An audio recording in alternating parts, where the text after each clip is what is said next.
Olá, seja bem-vindo a mais um vídeo aqui do canal do Professor Kleber Paixão.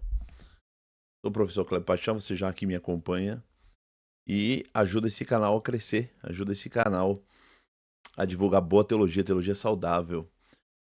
Dito isso, eu convido você, nesse vídeo, se você não é inscrito, se inscreva no canal. Se você já é inscrito, curte o vídeo, deixe seu comentário positivo, compartilhe entre os amigos. Se você quiser ajudar financeiramente o canal, seja membro do canal e você consegue estudar teologia comigo. Você é membro e aí você, sendo membro, sendo membro, você também tem a possibilidade de estudar teologia comigo. É só me chamar no WhatsApp, o contato vai estar aqui embaixo na descrição do vídeo, tá bom? Dito isso, alguns recados. Eu teve um irmão dos Estados Unidos, eu não vou mencionar o nome nem nada, porque ele pediu privacidade. Mas ele deu um presente e chegou esse dia, né? Foi uma luta pra buscar e tudo, mas ele me presenteou. Ele me presenteou com uma câmera muito boa. Veio lá dos Estados Unidos, uma câmera muito boa, essa que vocês estão visualizando. Ela mantém o foco. Se você aproximar a mão, ó, aí você tira, aí volta o foco pro rosto. Então é muito boa a câmera. Ele me presenteou também com um microfone muito bom, caríssimo. Só que tem um porém que eu vou ter que fazer algumas adaptações, porque ele veio só com uma entrada. E uma entrada distinta, não tem como você conectar aqui no computador. Você precisa de algumas coisas aqui, aí eu vou providenciar. Mas um microfone muito bom. E me deu também um notebook. Veio lá dos Estados Unidos, da Dell. Só que esse notebook, gente, não vende aqui no Brasil. Só pra vocês terem uma ideia, não vende. Você procura na internet, você não acha. E ele me deu um presente, um notebook vindo lá diretamente dos States. Estou muito contente, feliz, porque eu vou usar nos meus estudos e vou usar na faculdade, né? Eu tô fazendo meu segundo mestrado, então vai ajudar bastante. E eu glorifico a Deus pela vida dele, glorifico a Deus pela vida da esposa dele, eu glorifico a Deus eh, pelo presente, pelos presentes que eu recebi. Muito contente, de coração, serei eternamente grato. Eu tenho muito defeito. Se as pessoas comer um quilo de sal comigo, vai ver assim, que eu tenho milhões, acho que muitos defeitos. Só que um defeito que eu não tenho é ingratidão. Isso eu não tenho. Isso eu não tenho. Ingratidão você nunca vai ver em mim. Serei eternamente grato. Enquanto eu estiver vivo, serei eternamente grato. Vou lembrar do bem que me fizeram. Todo o bem que as pessoas me fazem, eu sou grato. Muitas das vezes eu não demonstro tanto assim, mas não é por maldade, é personalidade. Não é maldade.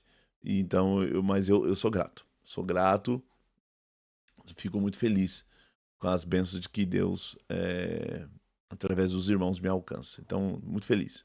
Tá bom? Dito isso, hoje nós vamos fazer mais um vídeo, né?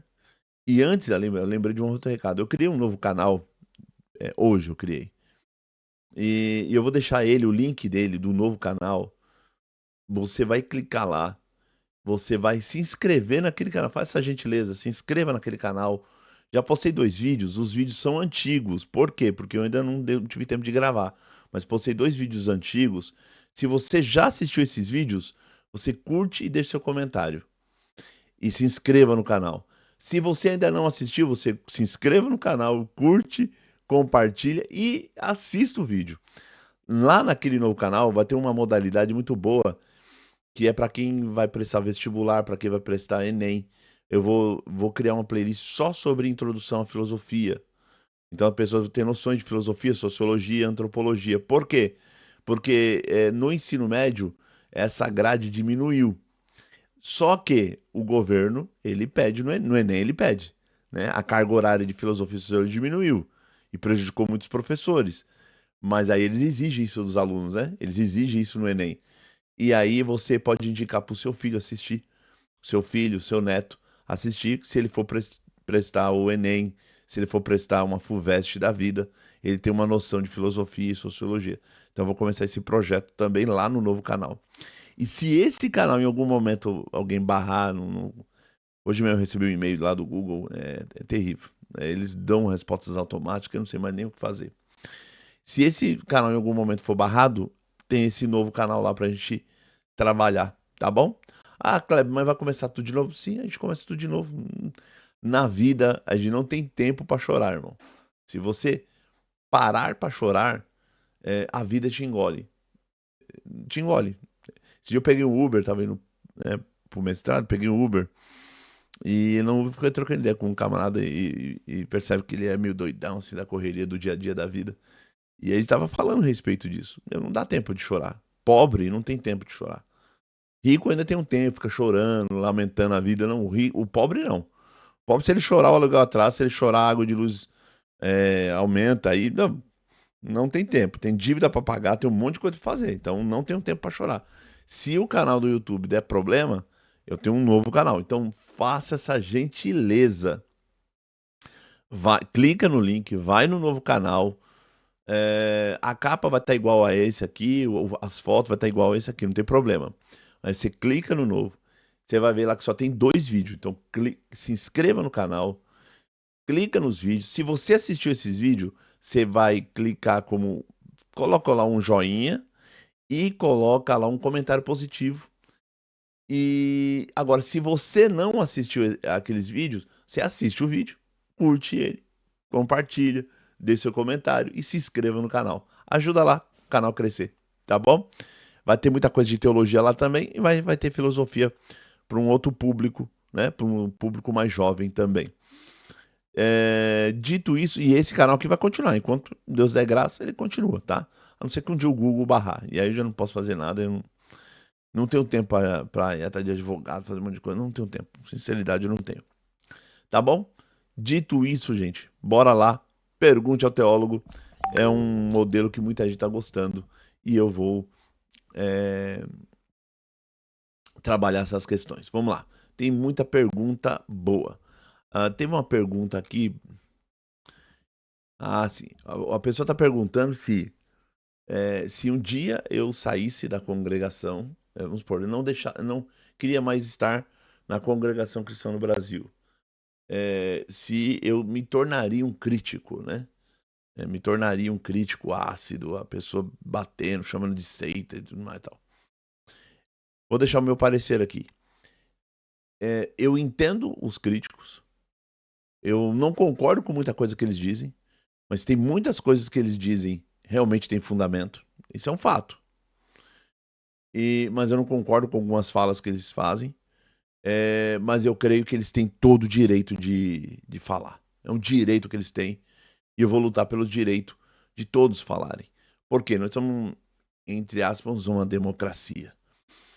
Tem uma frase atribuída a Voltaire, o filósofo Voltaire, que diz que... Mas é atribuição a ele, mas no fundo não foi ele que disse. Hoje os historiadores sabem que não foi ele. Que diz assim: posso não concordar com tudo que você diz, mas eu vou lutar pelo direito de você dizê-la. Então, eu posso lutar pelo direito da pessoa dizer, concordar, não sou obrigado. Então, eu respeito o trabalho dos críticos, o trabalho deles lá, eles fazem a parte deles. Nem tudo eu concordo, tem muita coisa que eu discordo. Até aí tá tudo certo, porque muita coisa que eu falo aqui eles discordam também e faz parte do jogo. Vamos brigar por isso. Mas se eu saísse, eu não me tornaria um crítico, né? Um ácido, xingando, fazendo um canal, usando do nome da instituição para ganhar like, curtida, ganhar muito inscrito, porque ganha, gente. E ganha, você ganha, acaba ganhando. Pode ver. Ou você fala muito bem da instituição, você tem trilhões de seguidores, ou você fala muito mal, e você também tem trilhões de seguidores. Eu não faço nenhum nem outro. Olha aí o meu canal, como ele é pequeno, ele não cresce. Pode ver. Não passa disso. Entendeu? Vou dar um exemplo. Tem um irmão, ele é do ministério e ele tem um canal. Ele já tá com 22 mil inscritos. 22 mil. É complicado isso, tá? A gente tem que pensar também, sabe? A gente tem que pensar. A gente tem que ser um pouco mais crítico, gente. A pessoa, ele quis ir embora. Aí ele voltou atrás e agora ele é cooperador. Sabe? A gente tem que pensar. A pessoa quis ir embora. E tem gente que tá lutando aqui, ajudando, tentando ajudar a fazer o melhor e não tem tanto seguidor que o camarada tem. Mas por quê? Porque é assim que funciona o jogo. Ou você fala muito bem, ou você senta a madeira, você critica. E aí você tem seguidores dos dois lados, né? Então, infelizmente, eu não vou fazer esse processo. Se um dia eu tiver que sair, sairei de cabeça erguida, sairei com meu bom testemunho intacto, com meu coração apaziguado, porque sei que eu fiz um bom trabalho, eu sei que eu tentei ajudar da melhor forma possível, mas não falarei mal, nada. Eu tive bons momentos na instituição, então não tem um porquê eu falar mal da instituição. Também tive maus momentos, eu não vou negar. Um dos que mais deixou eu magoado de uns tempos pra cá, me deixou até doente, é aquela carta na internet, sabe? Ah, o Kleber não nos representa. Então, aquilo ali me deixou ferido. E, mas assim, oro por ela. Oro que um dia, quem sabe, ela tenha uma confissão de fé. Oro por ela para que, quem sabe, um dia eles deem valor à teologia cristã, para que eles deem valor ao estudo bíblico. Eu oro. Quem sabe Deus opera uma obra. Tá bom? Agora eu vou deixar uma reflexão. Muitas das vezes não é você que está rejeitando algo, é Deus que está te rejeitando. Aquela mesma frase, até quando você vai orar por Saul, Deus falando para Samuel, até quando você vai orar? Eu já rejeitei. Então, muitas das vezes a gente fica batendo no martelo lá e fazendo, e a pessoa, não, eu não quero Bíblia, não quero estudo bíblico, eu não quero nada. E tá lá, batendo, porque o teólogo é do demônio, não é que ele tá rejeitando, é que ele já é um rejeitado. E isso eu deixo uma reflexão para a igreja que frequentamos. Isso é uma reflexão pra gente. Não é que a igreja está rejeitando. E aí, esse é um perigo. Esse é um perigo. É um sinal de alerta. Nós devemos tomar muito cuidado com esse sinal de alerta, tá? Tomar muito cuidado com isso. Isso é perigoso. Tem que ter em nós um coração de arrependimento, um coração arrependido. Tinha um louvor antigo, né? Dai-me um coração igual ao teu, meu mestre. Dai-me um coração igual ao teu, coração disposto a obedecer. Nós precisamos de um coração disposto a obedecer. Agora, o teu coração, tudo que é de Deus você rejeita. Tudo que fala do evangelho você rejeita. Tudo que fala tem horror à teologia, tem horror à Bíblia, tem horror a teólogo, tem horror a estudo bíblico. Parece que toda vez que essa frase é falada, você tem uma certa algeriza, uma raiva, um ranço. Isso é um sinal de alerta. O teu coração não é um coração disposto a obedecer. Seu coração não é um coração igual ao de Deus. Porque você está se irritando com as coisas de Deus. Aí é um sinal de alerta. Aí eu pensaria muito bem no que eu tô fazendo da minha vida, tá? Então, é um sinal de alerta, tá bom? Mas eu não falaria mal da instituição, não bateria nela, não é nada. Não usaria meu canal. Meu canal, gente, só é para ensino bíblico teológico e no outro lá também bíblico teológico e ensino filosófico. Essa é a minha missão. Não gosto de briga, não gosto de fofoca, não gosto de picuinha. Diz que me disse, que o outro disse, que o outro falou, o outro te atacou, o outro xingou. Eu nem ligo pra isso. Não é minha vibe. Minha vibe é intelectualidade, é pensamento, é leitura. Minha vibe é mundo acadêmico, não é essa bobeira de internet, um atacando o outro e um xingando o outro. Eu vi um debate na internet de um grande historiador, muito bom historiador, e um outro lá também católico, e foi um show de horrores. Por quê? Porque o historiador, que ele é muito bom, mas nesse dia no debate ele se perdeu. Ele toda hora interrompia, toda hora ele cortava, tava num nível de arrogância muito grande, e ainda tem gente que fala que eu que sou arrogante. Tava num nível de arrogância muito grande, e ainda falando coisas do texto bíblico que não tem fundamento exegético. E pro outro lado, o católico forçando a barra, colocando noções católicas do século XV, XX, dizer, e colocando lá no texto bíblico, com coisa que o texto estava dizendo aquilo. Então os dois foram um show de horrores, assim. E tem gente que falou que o debate foi maravilhoso, mas é porque não tem noção nenhuma do que é Bíblia, teologia e tudo mais. Dito isso, a gente tem que tomar muito cuidado, sabe? A gente precisa pensar muito bem a respeito disso. Vamos lá, para a próxima pergunta. A paz de Deus, irmão Kleber Paixão. Espero que essa mensagem o encontre bem e que Deus abençoe o seu trabalho e multiplique o seu entendimento na graça do Filho de Deus. Amém.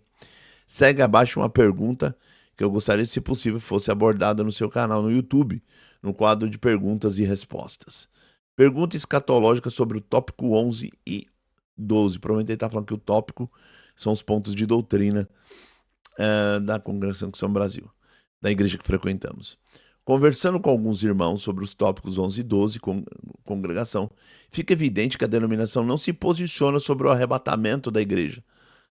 Será pré ou pós-tribulacionista, ficando clara apenas a sua posição pré-milenista, com base no ponto de doutrina. Realmente, ela não se posiciona. Se ela passará pela grande tribulação, será evitada.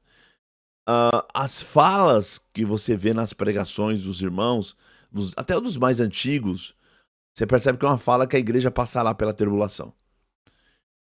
E se você perguntasse para mim, como teólogo, eu tenho meu posicionamento escatológico. Aliás, tem uma aula sobre escatologia, história da escatologia aqui no meu canal, e vai ter uma parte 2 sobre escatologia. Eu tenho meu posicionamento.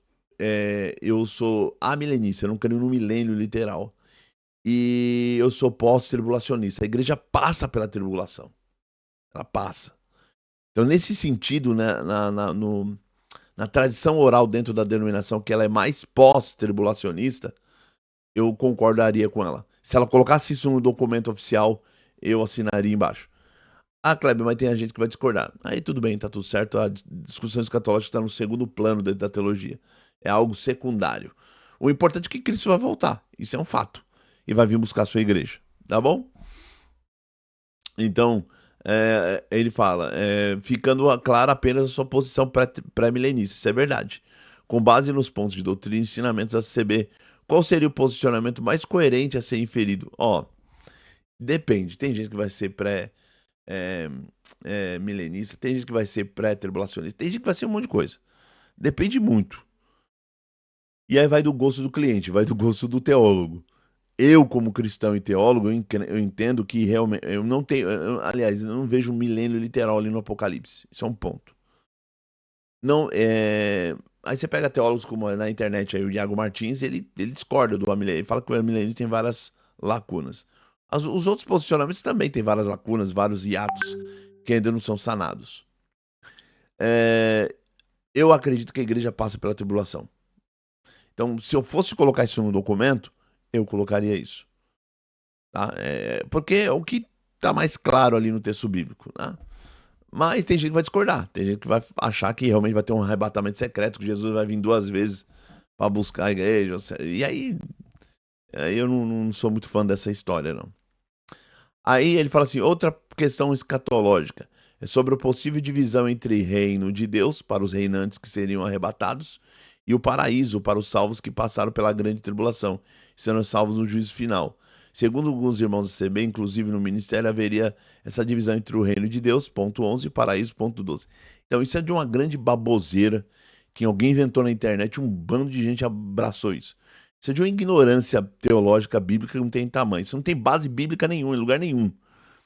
A palavra reino de Deus é basileia, que Mateus usa e Lucas também, e outros evangelhos utilizam também.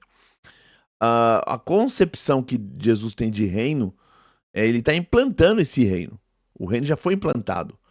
Só que ele não chegou no seu estado pleno. Por isso que o reino de Deus nós trabalhamos entre o já e o ainda não, que é um termo muito utilizado por Oscar Cullmann, grande teólogo. E depois os outros teólogos, o Jordan Land, vários outros teólogos vão usar o mesmo termo. O entre o já vivemos o reino, mas ainda não vivenciamos ele na sua forma plena, forma visível. Tá bom? Então essa divisão de reino e paraíso é uma baboseira que não tem na Bíblia, não tem fundamento na Bíblia. Isso é uma invenção, invencionice. E digo mais, uma invencionice herética, que o pessoal faz umas saladas aí que a Bíblia não está falando, então está contrariando a Sagrada Escritura. E nesse sentido, sabe, essa forçação de barra no texto, eu vejo não só como um erro teológico, eu vejo como uma heresia mesmo, sabe? E aconselho a ninguém a seguir essa doutrina. Essa doutrina não tem base bíblica, ela não é cristã. Durante o cristianismo inteiro, nunca ninguém acreditou em duas divisões, reino de Deus e paraíso. A igreja não acreditava. Tem gente que vai começar a falar, não, mas um pai da igreja pensou isso. Não tem, isso aí é baboseira. Não tem fundamento nenhum isso. E eu diria para não seguir esse tipo de coisa, tá bom? Então isso não tem base. Aí fala, com base nesse breve resumo, surge a pergunta. É correto essa distinção entre reino de Deus para os reinantes e paraíso para os salvos? Não é correta. E esse negócio de reinantes, gente, todos aqueles que estão em Cristo estão reinando com Cristo. Eles já reinam com Cristo. E Cristo também já está reinando. Por quê? Porque todos os inimigos estão sendo colocados debaixo dos seus pés. O último inimigo a ser colocado será a morte. Cristo já venceu a morte. Mas quando a igreja, na ressurreição, vencer a morte será vencida, tragada na vitória. Tá bom? Então, eu não vejo esse posicionamento, não é válido, tá? Muitos desses irmãos se baseiam em Lucas 23, 42 e 43, para afirmar essa distinção, pois o ladrão na cruz pediu o reino e recebeu o paraíso de Cristo. Nossa, gente, isso é uma falta de exegese tamanha, que não, sabe? Ele pediu o reino e entrou para ele. As pessoas não têm noção do que é messianismo, ia falar bobeira desse jeito aí. Como o irmão vislumbra essa questão? Eu vislumbro a falta de exegese do texto, tá? A falta de exegese do texto, má interpretação do texto bíblico. Vou falar uma coisa interessante. Quando Jesus fala assim, ó, hoje mesmo estarás comigo no paraíso, só que quando ele morre e ressuscita, ele fala assim ainda ó, não me toques, não me toques, eu ainda não subi pro meu pai. E ele ficou 40 dias entre nós. 40 dias na terra, com o corpo ressurreto. E ele não tinha sido assunto ao céu. Mas como que ele diz, hoje mesmo estarás comigo no paraíso? É possível que Jesus está falando ali ó, você vai fechar o olho aí agora e você vai estar comigo já na eternidade. Por quê? Porque, gente, vocês têm que entender que tempo e espaço são coisas nossas, humanas agora. O tempo e espaço para Deus não existe. Deus vive no eterno hoje. Deus vive no eterno hoje, que é a eternidade de Deus. Então, passado, presente e futuro é um instante só na presença de Deus. Então, quando ele diz, hoje mesmo estarás comigo no paraíso, é porque ele está mostrando isso. Que ele ia morrer ali, mas um dia ele ia ressuscitar e ele estaria com Cristo. Porque para Deus não tem o amanhã. O amanhã já aconteceu para Deus. Entendeu? Então, as pessoas falam muita besteira, divisão de reino. Pediu o reino e recebeu o paraíso. Nossa, gente, é uma forçação de barra no texto que não tem tamanho. Tá? Tomamos muito cuidado com isso. Aí ele fala assim, segunda pergunta, o ponto 11, realmente trata da questão serão arrebatados ou o ponto 12, dos que serão salvos para a grande tribulação? Não. Então vamos lá. Vamos lá. Vamos lá aqui. Vamos olhar o ponto de doutrina. O que está falando o ponto de doutrina 11? Vamos lá. Vamos lá, só um momento aqui. Vamos lá, ó. Tá aqui, eu tô com o Inário 5, tá? E no 11 diz assim: nós cremos que o mesmo Senhor, antes do milênio, então ele é pré-milenista, descerá dos céus com alarido. Aqui está falando da vinda de Cristo visível. Todo olho verá. Descendo do céu com alarido, com voz de arcanjo. Esse negócio com voz de arcanjo, até gente acha que ele vai ter voz de arcanjo. Não é isso. Em Tessalonicenses diz que a voz do arcanjo bradará. Por quê? Porque essa metáfora que Paulo está utilizando era que quando o imperador vencia uma batalha e estava voltando para Roma, o anunciante vinha correndo, entrava pelas portas de Roma, tocava-se a trombeta e ele anunciava: o imperador chegou, voltou, vencedor. Era esse anúncio. Então a trombeta vai soar, aí Paulo está falando, a trombeta vai soar e o arcanjo vai anunciar: Cristo está voltando. E aí, meu irmão, todo olho verá, os mortos ressuscitarão. Então é nesse sentido que eu não sou muito fã dos 12 pontos, porque eu vejo que é muito resumido. Precisaria uma confissão de fé mais elaborada. Tem gente que fala que é confissão de fé. Não é confissão de fé. Os 12 pontos de doutrina é um resumo da sua crença. Mas é muito resumido. Tem que ser algo mais complexo, mais acertado, mais assertivo. E mais claro, né? Mais objetivo, né? Aí diz assim, com voz de arcanjo, com trombeta de Deus, e os que morreram em Cristo ressuscitarão primeiro.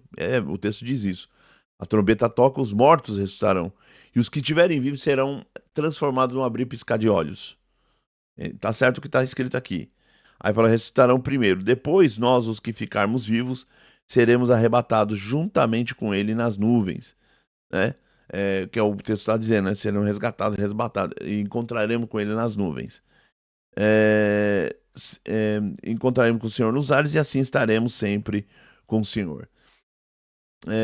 Muita gente entende, até o N.T. Wright vai dizer Que a crença naquele período era que você ia com o noivo, chegava, você se aproximava do noivo, e depois você voltava com o noivo. Ou você entrava e encontrava com o imperador, você voltava para a terra, para Roma, junto com o imperador. Então, essa ideia de você encontrar com Jesus nos ares traz a ideia que você encontra e é possível que você volte para reinar. Há especulação. Aí tem gente que fala, não, é arrebatado para o céu, e de lá você vai para o céu de Deus. Então, há várias especulações. Aqui, o ponto 11, ele fundamenta-se em 1 Tessalonicenses 4, versículos 16 e 17 e Apocalipse 20, versículo 6. No 12, ele diz: nós cremos que haverá ressurreição corporal dos mortos, justos e injustos. Esses serão para o tormento eterno, mas os justos para a vida eterna. Atos 24, 15 e Mateus 25, 46. O 12 não está contrariando o 11. Ele só está dizendo que ele acredita na ressurreição corporal. O dos justos, o justo que está sendo descrito aqui no 11, e dos injustos do juízo final. Tá? Então, é porque quem escreveu não deixou claro. Por isso que eu falo, não é claro. Entendeu? Quem escreveu não deixou isso claro. Não deixou. Então, por não ter deixado claro, fica essa ambiguidade. Então, assim, o ponto 11 realmente trata dos que serão arrebatados, né? Sim, eu concordo. E o ponto 12 dos que serão salvos após a grande tribulação. Não, o texto não está dizendo isso. O ponto 12 não está falando nada disso. Só está falando que crê na ressurreição corporal. A pessoa está descrevendo as crenças dele.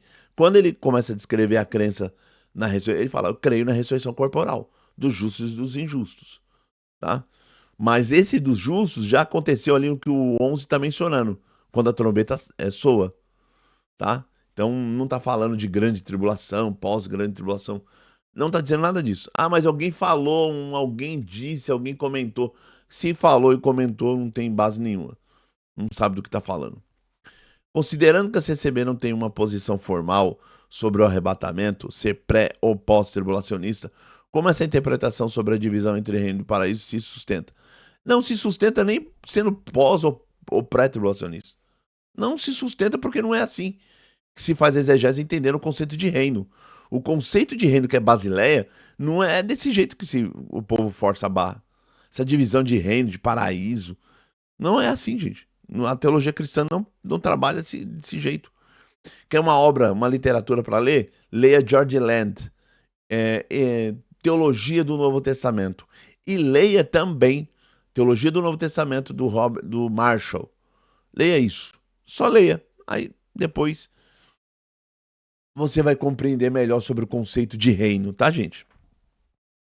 Então, não se sustenta. Aí a pessoa fala assim, agradeço desde já a atenção do que o irmão e o trabalho que o irmão tem feito nas redes. Por favor, não pare. Que o Espírito, amém. Que o Espírito Santo lhe dê forças para continuar. Amém. Fraternalmente, falou o nome aqui, não vou falar o nome para não dar prejuízo para ele. E ele é de São Carlos Batatais. Então, se Deus quiser, quem sabe um dia eu congrego lá. Vamos lá. Tem outra pergunta aqui. A paz de Deus, anjo, tudo bem? Me chamam de glória a Deus por isso. Tem uma pergunta. Deus precisou da queda do homem para instituir a salvação? Se não fosse a queda do homem, ele seria eterno até hoje? Se o homem não caísse, não tinha salvação? Cara, muita gente pergunta isso para mim, sabe? Isso não é a primeira vez. Deus precisaria da queda do homem. Lembrando, a queda do homem não é um acidente em Deus. Não pegou Deus de surpresa. A pessoa não ficou... o Adão pecou, pegou eu de surpresa. Lembrando, passado, presente e futuro, é um instante só diante de Deus. Deus sabia que Adão ia pecar. A discussão ontológica, metafísica, é se ele determinou isso. Né? Se ele não determinou, tinha algo que ele não tinha controle. E a pergunta é, Deus não tem controle sobre tudo? Aí é complicado. Aí você coloca um limite em Deus. Essa é a discussão metafísica. Você coloca um limite em Deus. Se você coloca um limite em Deus, ele não é onipotente. Você está entendendo? Então, vamos supor, teoricamente, a possibilidade que Deus decretou. Então, estava dentro do projeto de Deus. Porque quando Deus fez o homem como arquétipo da humanidade, a raça humana, né? Adão e Eva, a raça humana, como arquétipo ali do modelo para toda a humanidade, ele já tinha em seu projeto máximo, pleno, Jesus. Porque se Jesus é o segundo Adão, precisava de ter um primeiro Adão. E se o Cordeiro de Deus foi morto antes da fundação do mundo e morto desde a fundação do mundo, o projeto de Deus era ter o segundo Adão. Então, o que Deus estava, ao criar Adão, ele estava pensando já no segundo. É nesse sentido que você pode pensar, tá bom? Vamos lá, a paz de Deus, irmão Kleber, tudo bem com você? Amém. Estou saindo do culto agora e a pregação foi contra os teólogos dentro da CCB. Falou que não precisamos estudar a Bíblia, que os teólogos estão nos afastando da verdade e colocando dúvidas na nossa mente, que faz o povo de Deus questionar e querer saber o que não precisamos, que ele não tem o Espírito Santo e que o Espírito Santo está na pregação da igreja, que são espíritos enganadores. E a palavra foi pregada em 1 Coríntios capítulo 2. Você percebe por que ele criticou tanto teologia? Porque ele não soube ler o que está em 1 Coríntios capítulo 2, interpretou tudo errado, falou besteira. E é engraçado, eu não sei se acho que foi na região lá de Sorocaba que foi falado isso. É engraçado, não sei se é Sorocaba ou Campinas. Acho que foi Campinas. O que mais eu acho engraçado é que a pessoa é do ministério, é antigo, e fica desobedecendo o que o Braz já disse para não fazer. O Braz falou para parar de atacar o estudo bíblico. Não, e a pessoa ainda continua em cima de um púlpito, e ele tem sorte que ninguém gravou. Ele tem muita sorte. Por isso que vão proibir os celulares, né? A proibição dos celulares é para que a vergonha alheia não aconteça. Essa é a intenção do celular, gente. A proibição do celular é para que ninguém divulgue as pregações horríveis que muitas das vezes tem nos púlpitos. Infelizmente isso acontece, gente. E aí é um tiro no pé, porque quando tiver uma pregação boa, quem vai ficar sabendo que tem uma pregação boa? Aí todo mundo fica falando, né? Na congregação ninguém prega o evangelho. Porque a gente não tem a possibilidade nem de dar uma exceção. Mostrar uma exceção de um pregador, porque não pode mais gravar, não pode mostrar nada. Então a proibição do celular, a intenção é ocultar as pregações ruins. Tá bom? Isso que é fato, isso é um fato. É ocultar as pregações ruins. Então uma pregação dessa, os teólogos do Espírito Santo, quem é ele para definir quem tem Espírito Santo e quem não tem? Ele não sabe disso. Quem é ele? Ele é Deus para saber quem tem o Espírito Santo e quem não tem? Ele é onisciente? Ele é onipresente? Não é. Então, ele falou besteira. Aí ele falou, falou que o estudar a Bíblia, falou que não é para estudar a Bíblia, é uma coisa bem do diabo. Porque o Espírito Santo nunca vai falar para você parar de estudar a Bíblia. A Bíblia é de Deus. Não? Aí fala que os teólogos estão nos afastando da verdade. A verdade é Cristo. E todo teólogo aponta para Jesus Cristo. Então o teólogo não está afastando da verdade, está te aproximando da verdade que é Jesus. A verdade não é uma placa. A verdade não é um ministério. A verdade é Jesus. Jesus é a verdade. Tá bom? Aí diz assim, afastando da verdade, colocando dúvidas na nossa mente. Dúvidas não, quem faz muitas das vezes o processo de dúvida é Satanás, que fez lá em Adão e Eva. O teólogo, ele demonstra uma teologia saudável para você sanar suas dúvidas. Sanar suas dúvidas. Ele quer te ajudar a sanar suas dúvidas. E dúvidas sanadas, ou pelo menos esclarecidas, faz com que você se aproxime de Deus e não se afaste de Deus. Eu falo aqui no meu canal, se você está estudando teologia e você está deixando de ser crente, o que você está estudando é qualquer outra coisa, menos teologia cristã. A teologia cristã te aproxima de Deus, te aproxima do Evangelho. Estudar teologia te aproxima do Evangelho, de Jesus. Se está te afastando, não é de Deus. Você está estudando doutrina do diabo, doutrina de demônio. Eu não sei com quem você está estudando. Então não é de... Esse dia meu irmão falou, irmão, comecei a estudar, irmão Cláudio, eu percebi que eu não quero mais ir para a igreja, não quero mais congregar. Eu falei, então você não está estudando teologia. Você está estudando com Satanás. Porque é Satanás que quer te afastar da cristandade, da comunhão, da comunidade dos salvos. É o diabo. Então você não está estudando com um cristão. Porque o cristão verdadeiro vai te ajudar a se aproximar de Jesus. Então, a pessoa falar mal de teólogo é uma bobeira, né? Uma bobeira. Antigamente eu ficava muito irado, sabe? Irado, ficava nervoso com isso. Hoje eu não fico mais, eu vejo que é ignorância mesmo aí. É ignorância misturada com estupidez e com ruindade de coração. Sabe? Coração de pedra. A pessoa não quer se dobrar. Não, eu mando, eu sou o chefão e eu vou mostrar que quem manda sou eu, que não deve estudar teologia. Esse estilo de pessoa de ministério eu não sou a favor. E se eu tivesse um ministério, eu não faria isso nunca. Abusar do poder é perigosíssimo. Sabe, o Luiz Saião mostrou falando que as maiores tragédias aconteceram quando você falou que você estava certo. Você estava com a razão. Agora imagine quando a pessoa nem tá certa, nem tá com a razão. Mas é arrogante. Então é muito perigoso. Eu não faria uma coisa nunca, gente, usar o púlpito para atacar os outros. Que é uma coisa bem do inimigo também. Usar o púlpito para atacar os outros, atacar a igreja. Porque ele sabe que nessa igreja que ele pregou tem um monte de gente estudando. Aí ele fica atacando, sabe?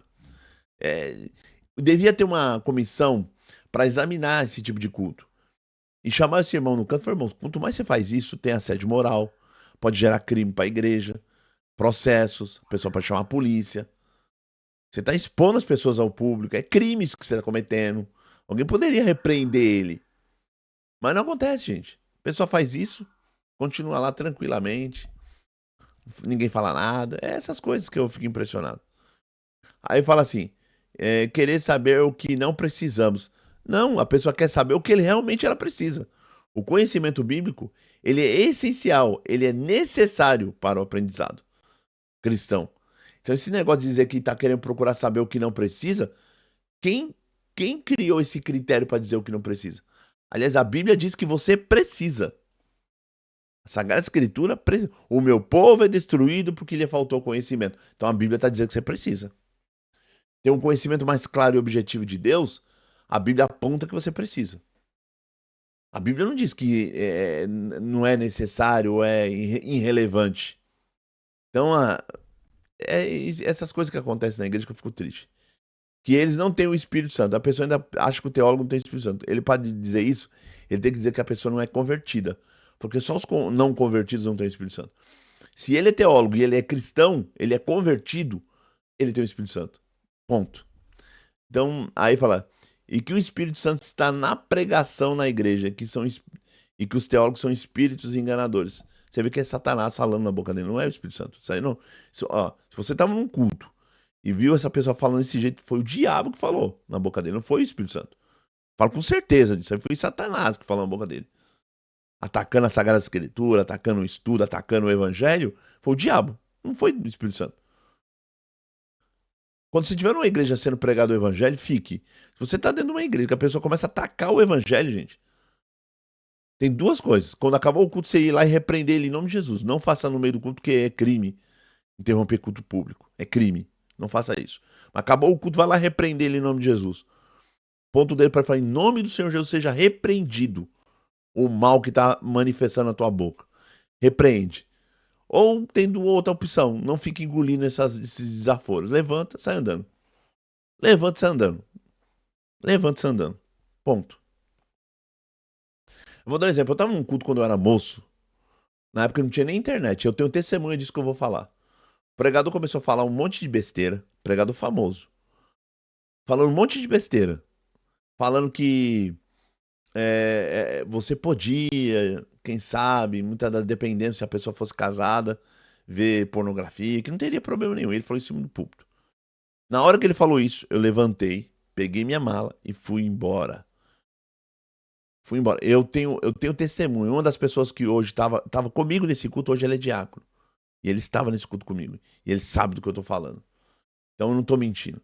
Então, quando você vê uma heresia em cima do púlpito, você tem duas opções. Espera o culto acabar, repreenda ele em nome de Jesus. Se a pessoa tá em cima do púlpito, falando uma atrocidade, você levanta e você não compactua com o mal. Você não diz amém para uma pregação que está indo contra Jesus ou blasfemando contra o Espírito Santo. Se tiver num culto que a pessoa fala que Jesus não é Deus, que Deus não é uma trindade, levante-se andando.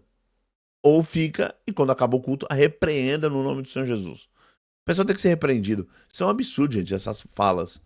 Sabe? Chamar espíritos enganadores. Quem é a pessoa falar um negócio desse? Isso é um absurdo. Tá bom? Bora lá. Tem mais essa. Ah, está de acordo com a palavra, o pastor receber salário na igreja? Eu acredito que sim, né? Como um sustento, né? Que quem exerce o ofício vocacional no tempo integral é bíblico, tá? A pessoa, ele tem a vida inteira direcionada para cuidar de igreja. Eu acredito que a pessoa mereça um salário, sim. E aí ele tem tempo para pastorear a igreja. Porque, gente, se você é colocado numa igreja com 300 membros, 400 membros, desculpa, você não consegue pastorear 500 membros. Aí você precisa de uma equipe. Você precisa de um tempo integral para a igreja. Entendeu? Não dá. Não dá. Entendeu? Então, isso é muito complicado, tá, gente? Isso é muito complicado. E eu sou a favor, para quem, pastor, tiver um tempo integral direcionado para a igreja, ele recebe um salário. Eu não vejo o salário dentro do padrão da igreja, não roubar a igreja, não usurpar os bens. E outra, não é para receber salário e ficar andando de carro importado, tá? Não é para isso. Ele tem que ter uma vida pia, digna, mas ele tem que ter uma vida digna, pagar as dívidas dele, e ele ter tempo para cuidar da igreja, estudar a palavra de Deus, estar disposto a cuidar das pessoas, aconselhar as pessoas. Porque tem hora, irmãos, que a pessoa tá angustiada, ela liga pro pastor 3 horas da manhã, só que ela tá com vontade de cometer, a cometer contra a própria vida, de desviver. E a pessoa quer ir lá. E aí ele liga pro pastor. Aí, quando o pastor, ele sabe que vai acordar 6 horas da manhã para trabalhar, ele não quer atender. Mas o certo, ele devia estar atendendo. Fala, não, tô indo aí. Eu vou conversar com você. Eu vou orar por você. Tô indo aí. Entendeu? Então, se ele tem um tempo integral, ele não se preocupa. Ele vai. 3 horas da manhã, 2 horas da manhã. Muitas vezes o camarada dele é pastor de uma igreja e um dos membros mora na favela. E aí a favela pegou fogo. O pastor tem que estar lá para dar uma assistência, para ajudar as famílias, conversar com as ONG, para tentar ajudar de alguma forma. Gente, pastor não é só subir em público e pregar, não. Isso é a parte mais fácil, dependendo da situação. A parte mais difícil é você estar presente do lado do que está sofrendo, do que está com dor, do que está angustiado, do que está provado. Você tem que estar lá do lado dele. Entendeu? Gente, indo na fartura, qualquer um vai, gente. Eu quero ver você estar do lado da pessoa na dor, na angústia, no momento mais difícil da vida dela. Aí eu quero ver. Tem uma irmã amiga da minha esposa que Deus levou o marido dela. Eu até falei aqui E o ministério não visitou ela. Os irmãos da piedade não visitaram ela. E o povo não foi atrás dela. Ninguém quis. Simplesmente não. Aí as pessoas não estão ajudando. As pessoas não foram lá dar uma. E ela tá triste. Só que é engraçado. Ela agora, quando ela viu essa situação, ela se desanimou. Ela desanimou, perdão, falei errado. Ela desanimou. E ela falou que não tá querendo mais congregar. E o que fazer? Você tá entendendo que um carinho vale mais que 1.000 palavras. Um ombro amigo vale mais do que 1.000 palavras. Entendeu? Então, gente, cuida dos seus, cuida da igreja, cuida do povo. Um pregador tem que estar lá. Não é só pregar, fazer lá o show, pregar e todo mundo vibrar e todo mundo delirar, falar que você é o cara, que você é o maior pregador de todos os tempos. Ok, eu quero ver se você tá lá do lado de quem tá com dor, angustiado. Quando tem um funeral lá, antes do funeral você chegar lá e ficar do lado lá da viúva, ficar lá do lado do viúvo, ficar lá do lado dele quando ele estiver chorando, você dá um ombro amigo e falou, ô meu irmão, Deus tá contigo aqui, e chorar junto com ele, chorar com os que choram. Aí eu quero ver. Por isso que tem que ter tempo, gente. Eu sou a favor do tempo de estar na igreja, sou a favor disso, tá? Eu não vejo problema nenhum. Quem são os espíritos em prisão mencionados segundo Pedro? Ó, gente, é uma grande. Esse é um dos textos mais difíceis, tá? Que é possível que ele tá falando dos espíritos em prisão aqui, tirado de uma ideia de um livro apócrifo circulando naquele período, né? O livro de Enoque e outro livro que não me falha a memória agora. Então, o autor bíblico, ele está mencionando algo que está no livro apócrifo. E aí é uma grande discussão. Essa passagem ela é inspirada, né? Essa passagem específica, ela é inspirada ou não? Por quê? Porque ainda o cano não tinha sido fechado. E esses livros apócrifos ou pseudepígrafos estavam circulando na igreja. Todo mundo lendo. E você percebe que os apóstolos citam. Pedro também cita algumas passagens apócrifas. Pedro cita. Então, Pedro, Judas também vai citar. Então, eu digo para você, é um texto difícil de mencionar e não dá para saber que espírito é esse de prisão. Por quê? O, a passagem em si é tirada de uma ideia de um livro apócrifo. Esse é uma questão complicada. Eu vou ver se eu monto uma aula só sobre os livros apócrifos e pseudepígrafos. Eu vou ver se eu consigo ministrar uma aula para agora aqui no Responde ao Teólogo. É um pouquinho, ia ficar muito demorado, tá? Porque é uma questão mais técnica da teologia, tá bom?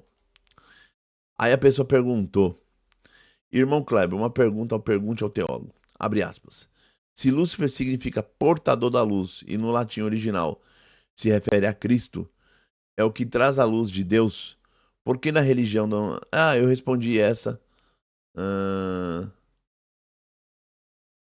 Eu respondi essa pergunta há uns tempos atrás. Eu respondi. No pergunte ao teólogo eu já respondi essa.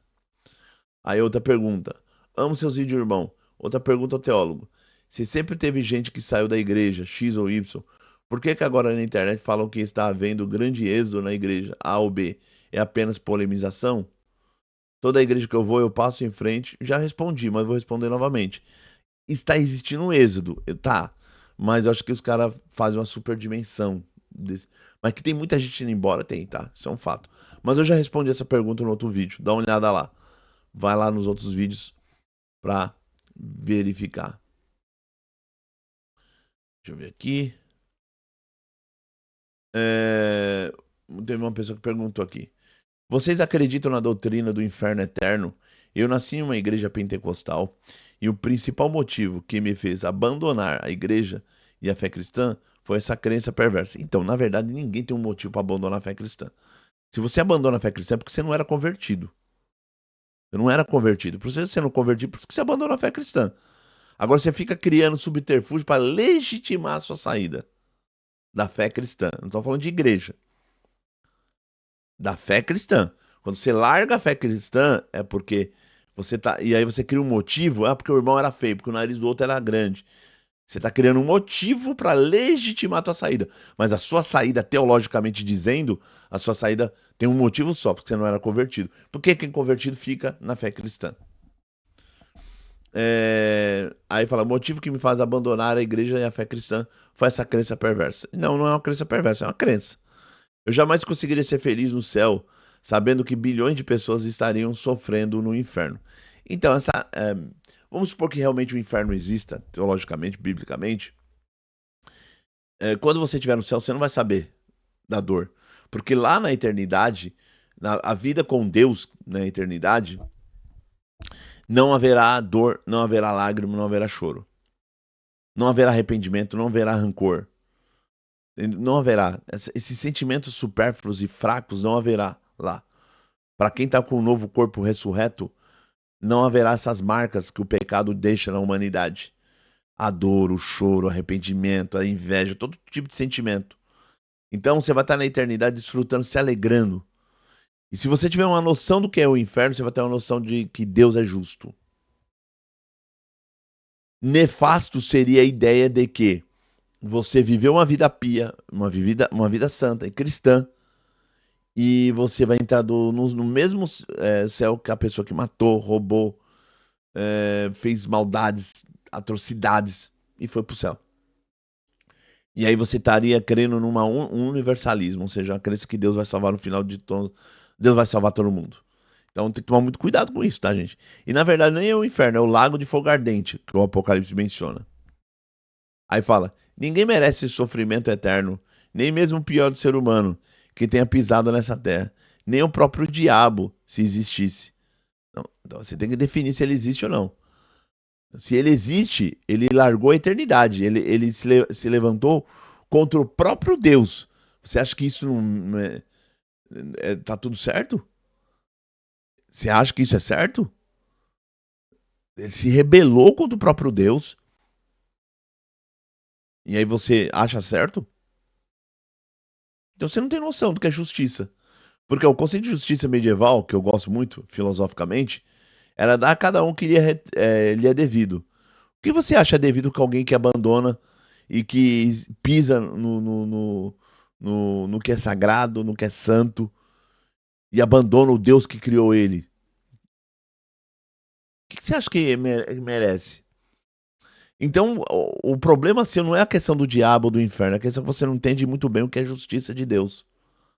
Esse conceito não está muito bem concatenado na tua cabeça. Então, por isso que eu falo que carecia de você estudar mais teologia, tá bom?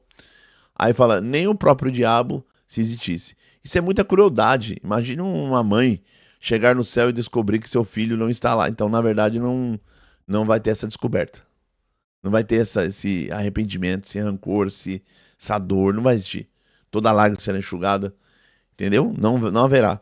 Não haverá lembrança de que certas pessoas não foram para o céu. E se tiver alguma lembrança, você vai entender que foi justiça de Deus. Não haverá choro, não haverá arrependimento, essas coisas não vai. As pessoas buscam isso.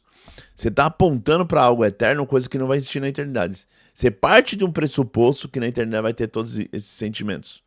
Mas não haverá. Você está com o corpo ressurreto, onde o pecado não habita. O pecado não atingiu. Tá bom? Então, eu acho que esse foi o equívoco da sua fala. Deixa eu ver aqui. Teve um vídeo que eu falei sobre batismo e a pessoa quis criticar. Aí falou uma bobeira. E aí ela falou assim: há 35 minutos, ou seja, no 35 minutos do meu vídeo, ele fala assim: para expulsar demônio, orar, fazer curas, anunciar o evangelho, tudo tem que ser em nome de Jesus. Agora, o batismo, que é o mandamento do próprio Jesus, não precisa usar o nome de Jesus. Não é meio contraditório? Não, não é meio contraditório porque você não fez exegese de texto. Quando fala em nome de Jesus no batismo lá em Atos, é na autoridade de que batismo era.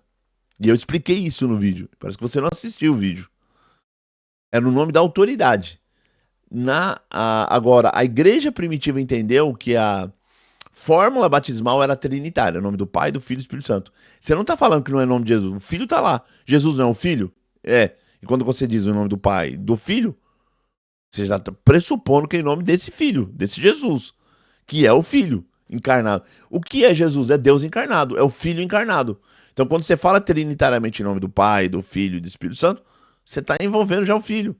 Então, quando você fala em nome de Jesus, em nome do Pai, do Filho e do Espírito Santo, você tá sendo contraditório, porque você está sendo redundante. Porque o Filho já está lá. O Filho não é algo diferente de Jesus. Não é.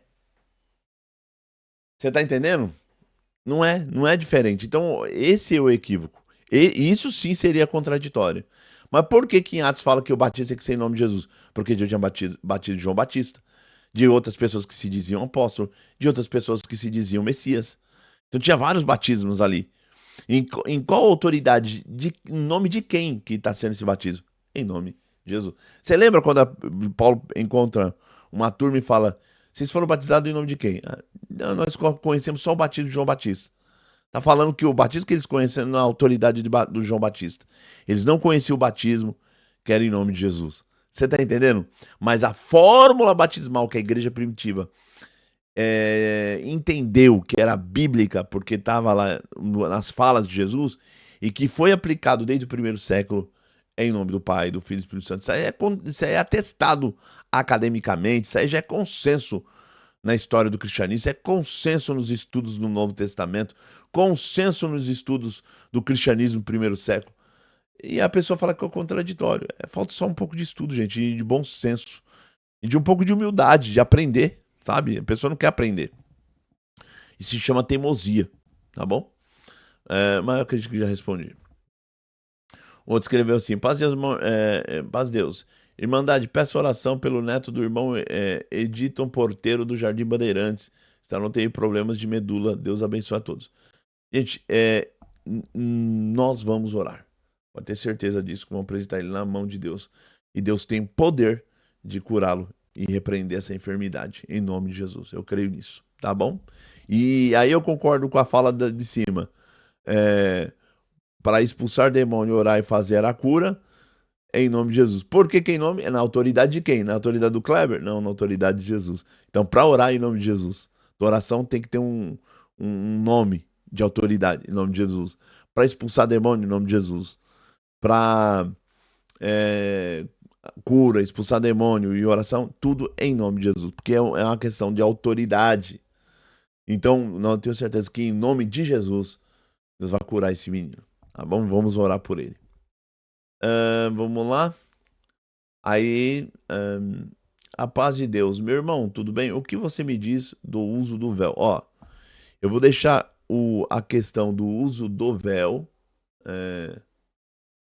Só um momento. Vou deixar a questão do uso do véu para um próximo vídeo, porque ela é muito longa e já tá dando 55 minutos, tá? Mas eu vou responder, porque ela é complexa, ela demanda um tempo a mais. Vamos lá, vamos lá. E tem muita gente na internet falando bobeira sobre o véu. Tem muita gente falando sobre besteira sobre o véu e não sabe o que tá falando. No próximo Pergunte ao Teólogo eu já começo respondendo sobre o véu. Ok? Combinado? Combinado. Vamos lá, vamos ver se eu acho aqui mais pessoas, mais perguntas. Aqui. Pregação deveria ser preparada antes? Como mudar essa cultura na CCB? Então não é que a palavra será preparada, é preparar o sermão, a exposição do texto. A exposição do texto tem que ser preparada. A palavra de Deus ela não é preparada, a palavra de Deus é a palavra de Deus, ela é eterna. Ontem, hoje e eternamente é a palavra de Deus. O que você vai expor a palavra de Deus e para exposição você tem que estudar. Você tem que saber o texto, contexto, autoria, datação, por que escreveu, para quem escreveu, qual a teologia daquele texto. E aí precisa fazer exegese, tem que ter uma boa hermenêutica, ou seja, uma boa interpretação do texto. Ok? Ok. E aí você precisa estudar. Não é preparar a palavra, é preparar o sermão, a exposição do texto. Essa você tem que estudar. Para mudar essa cultura, na congregação, não sei se muda. Tem que ser daqui uns 10, 15 anos para mudar a mentalidade de novos obreiros chegando e ele perceber que ele tem que preparar o sermão. Deus coloca a palavra no coração dele, a palavra, o texto bíblico. Deus coloca no coração dele. Mateus capítulo 3. Beleza. Aí quando ele coloca Mateus capítulo 3, o que está escrito em Mateus capítulo 3? Ele tem que ler. Ele tem que ler 1, 2, 3, 4 vezes. Depois ele vai entender. Quem foi Mateus? Quem escreveu o livro de Mateus? O próprio Mateus. Por que ele escreveu? Para quem ele escreveu? Nesse capítulo 3, qual os verbos principais? Qual a tradução de certas frases no original do grego koiné? Ok, e aí você vai, comparação de texto a texto, comparação de várias traduções, para saber qual tradutor chegou próximo do original do grego. Aí você vai entender tudo isso. E qual a teologia que aquele texto está dizendo e apontando. Aí você vai. E aí, quando você tem isso e for pregar, você vai expor todas essas informações. E quando você expor todas essas informações, o Espírito Santo vai se usar de você poderosamente. E na hora de aplicar isso à igreja, é o Espírito Santo que vai falar com a igreja, que vai converter a igreja, que vai compungir o coração da igreja. E aplicar essa palavra pregada no coração dos fiéis dentro da igreja. Então, a cultura ainda vai demorar. Mas a ideia não é preparar a palavra, é preparar o sermão. A palavra sempre é eterna, a palavra de Deus. Kleber, mas e a profecia? Então, profecia é uma coisa, profetizar em cima do público é uma coisa.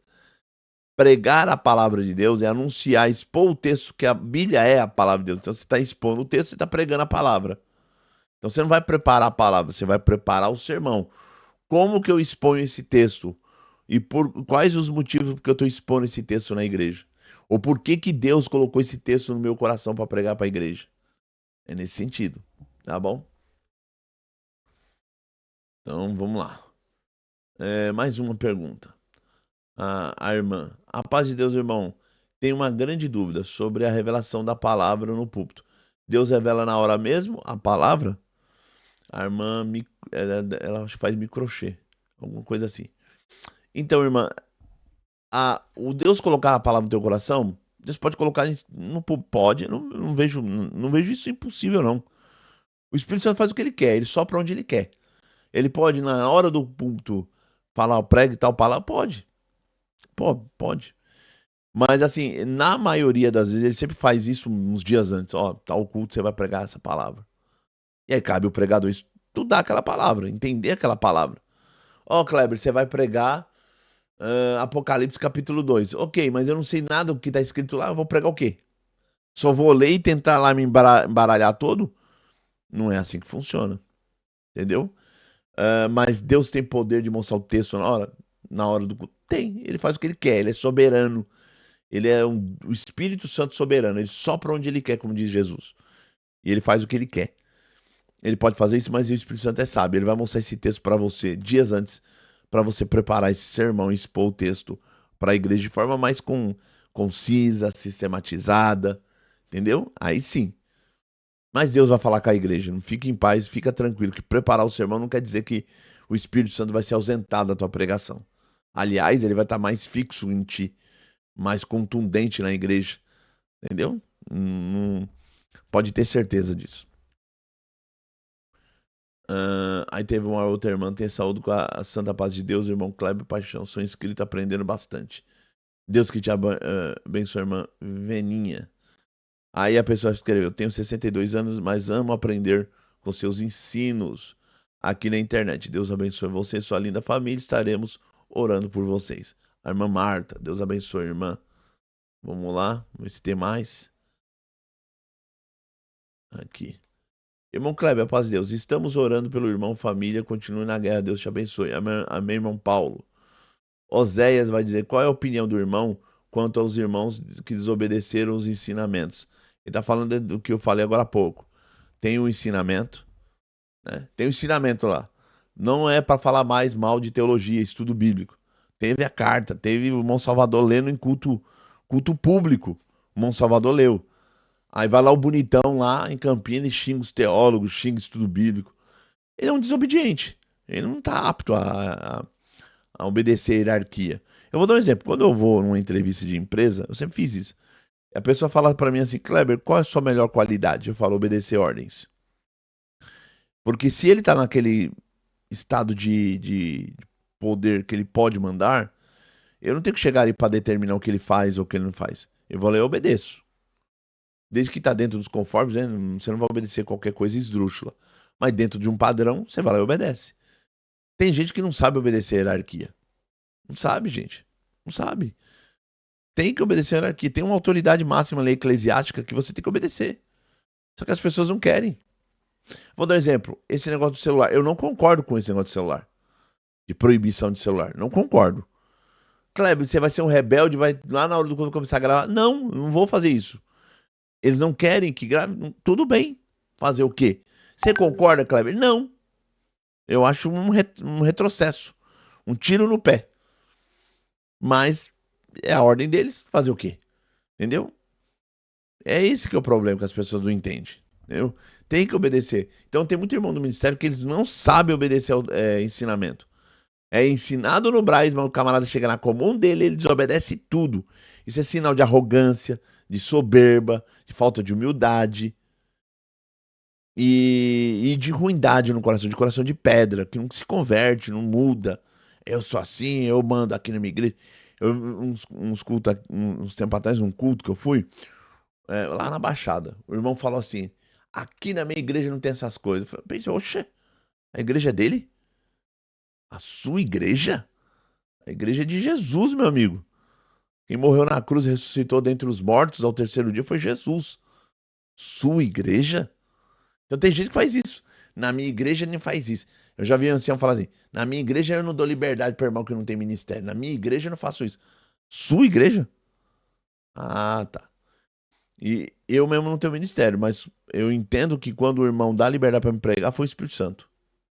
Porque a liberdade é do Espírito Santo. Ponto. Ponto. Então a pessoa, na minha igreja. Só que no dia do juízo, meu irmão, você vai ter que dar conta do que você achava que era a sua igreja. Porque você está cuidando da noiva e a noiva não é sua. Você está cuidando da esposa e a esposa não é sua. O que será que você está fazendo com a noiva? E o que será que o noivo há de falar com você? O que você fez com a noiva? Ter ministério não é fácil, gente. Ter ministério é uma responsabilidade. Tem muita gente que leva empurrando com a barriga o ministério. Não é fácil, não. Quando eu estava na Assembleia de Deus, eu tive ministério. Eu era presbítero. Pastorei a igreja. Eu digo, confesso pra você, foi o momento que eu fui crente. Porque foi o momento que eu mais eu congreguei e mais eu preguei a palavra. Eu pregava a palavra todo fim de semana e dias de semana também, fora os congressos que eu era convidado para pregar. Então foi o momento mais crente da minha vida. Mas também foi um momento com mais responsabilidade, de cuidar de almas, de cuidar de ovelhas. Porque eu gosto disso. Eu nasci para cuidar de ovelhas. Eu gosto de cuidar de ovelhas. Eu gosto de cuidar de pessoas. E eu pretendo, até o final da minha vida, fazer isso. Voltar a fazer isso. Cuidar de pessoas, cuidar de almas. Pastorear rebanho. É uma meta que eu tenho. Eu sei que na igreja que eu frequento é uma meta meio distante, né? Bem distante. Mas eu tenho essa meta de cuidar de almas. Eu tô orando a Deus para Deus fazer uma obra aí. Tá bom? É isso. Tá bom? Então, os irmãos que desobedecem, eu acho que são pessoas que não souberam o porquê que ele tá no ministério. Não souberam. Ter ministério não é só pregar, gente. Eu falei hoje no vídeo de hoje. Não é só pregar, é muito mais que isso. Você tem que pastorear, gente. Delegar poder, sabe? Reunir pessoas de bom testemunho ao seu lado e falar, ó, você faz tal coisa, vai fazer visita, entendeu? Delegar poder não é tudo centralizado em você. A probabilidade de você se tornar arrogante e achar que é o próprio Deus é muito grande. Achar que manda e desmanda. Igual a irmã me contou, aqui na região, o irmão da Sapopema, um irmão lá da Sapopema, de uma região ali da Sapopema, entrou no lugar das irmãs lá, que tava lá cuidando lá dos alimentos. Quem pegou o copo tal, que era um copo doido lá, e jogou no chão, porque quem manda aqui sou eu. Se eu tô lá, eu falo, irmão, em nome de Jesus seja repreendido. Se eu estou numa igreja dele, as irmãs tadinhas não tinha culpa. Eles ficaram chorando lá. Se eu estou lá, falando, em nome do Senhor Jesus seja repreendido. Que espírito é esse que está manifestando em você? Um cristão entra dentro da igreja gritando. Quando você centraliza tudo em você, a probabilidade de você ser arrogante, o ponto. Achar que você manda e desmanda no povão. Se eu tô num culto dele, numa igreja dessa, eu falo, em nome do Senhor Jesus, seja repreendido. Tá repreendido esse mal que você tá fazendo aí. Então, não sei, gente. Eu não sei, sinceridade. Eu não sei como que as pessoas aguentam isso. E por isso tem muita gente doente na igreja, né? Não pode acontecer isso. Não pode. Dito isso, eu vou falar mais uma, para fechar eu a conta. Irmão Kleber, paz de Deus, querido. Tudo bem? Amém, tudo bem. Uma dúvida. Quando um irmão prega que Deus vai ser na vida da igreja, assim como foi na prova de Jó ou de José no Egito e tal, isso seria antropocentrismo? Ou esse termo antropocentrismo só é um mito jocoso para desmerecer uma denominação? Tenho uma dúvida desde já, Deus abençoe. Amém. Então, antropocentrismo, antropós é homem, o homem centrista de centro, o homem no centro da pregação, o antropocentrismo, a pregação antropocêntrica. Primeira coisa que as pessoas começam a falar de antropocentrismo, eles não sabem nada de antropologia. Já estavam bobeira, tá? Porque na antropologia clássica, o homem sendo o centro é complicado. A teologia, desde a antropologia teológica, surgido como matéria teológica, para entender a revelação de Deus, eu olho para o homem. Porque o Deus, quando ele se revelou se fazendo homem. Então a pessoa não sabe nada de antropologia teológica e vai falar muita besteira na internet. Mas uma pregação voltar para o homem, você vai vencer. Mais um fanismo, né? Um triunfalismo. Você vai vencer a vida, tal, as guerras vão ser vencidas, tal, tal. Pode iludir as pessoas, tá? Isso é fato. Existe esse perigo? Existe. Mas o Espírito Santo tem poder de dizer, ó, da mesma forma que eu exaltei José, que você foi em uma situação que você foi humilhado, desprezado pelos seus irmãos, da mesma forma que exaltou José, eu vou exaltar a tua vida. O Espírito Santo tem poder de fazer isso? Tem. É esse que é o problema que as pessoas não entendem. Porque existe uma teologia difundida por aí, hoje em dia, de que Deus perdeu o poder. Né? Deus não faz mais nada. Porque o pregador só tem que pregar que você é um pecador e que você tem que se arrepender, e todo o culto ele tem que pregar isso. Isso não tem uma cartilha nenhuma. A Bíblia não fala nada disso.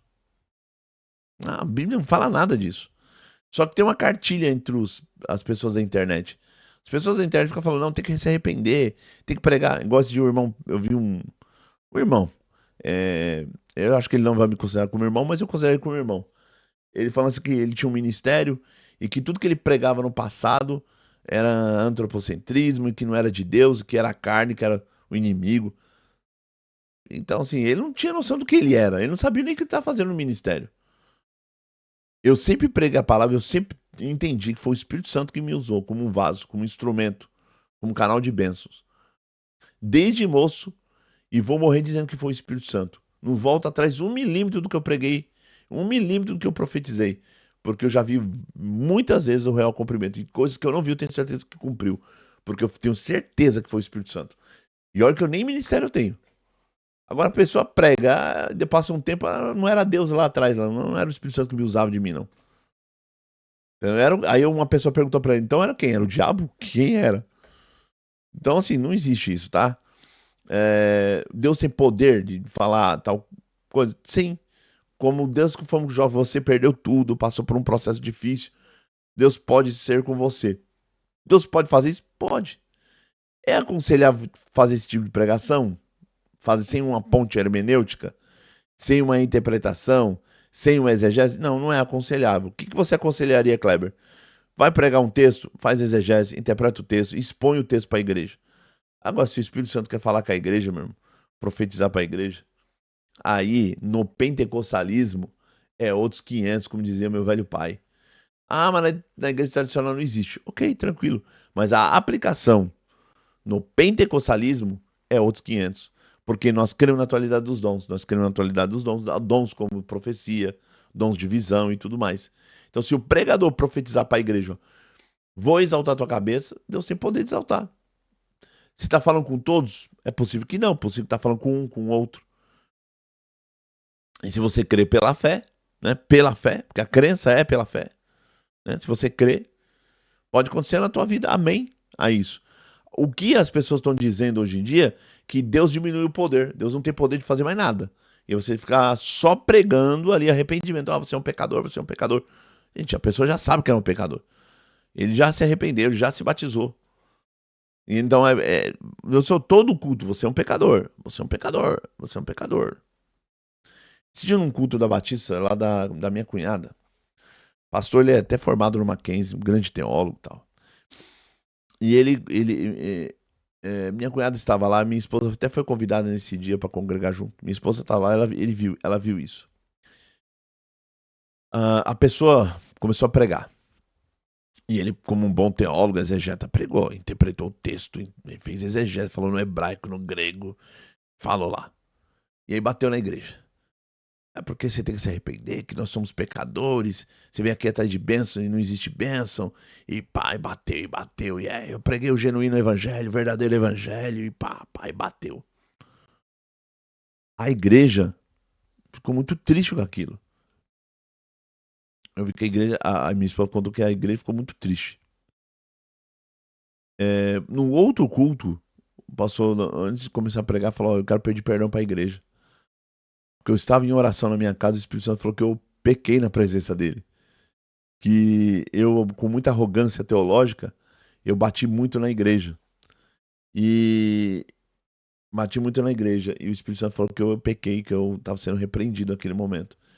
E eu tinha que me arrepender. Então eu me arrependi e eu quero pedir perdão para a igreja.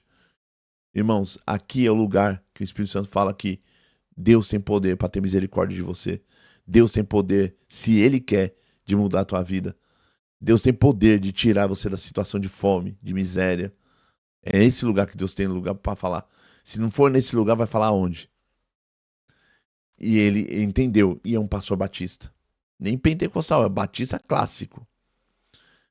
Então esse negócio que tem que pregar para bater na igreja, espancar a igreja, você tá aqui, só vem para se arrepender e tudo mais, isso é uma baboseira, uma falácia da internet. Na vida não é assim, não é tão simples. No mundo evangélico não é tão simples assim. Tá bom? Dito isso, meus irmãos, já passamos de 1h14. Gostou do vídeo? Curte ele, compartilhe, se inscreva no canal, deixe seu comentário. E vambora. Hashtag rumo a 50 mil manos, querendo Deus. Deus abençoe a vida de todos. Amém.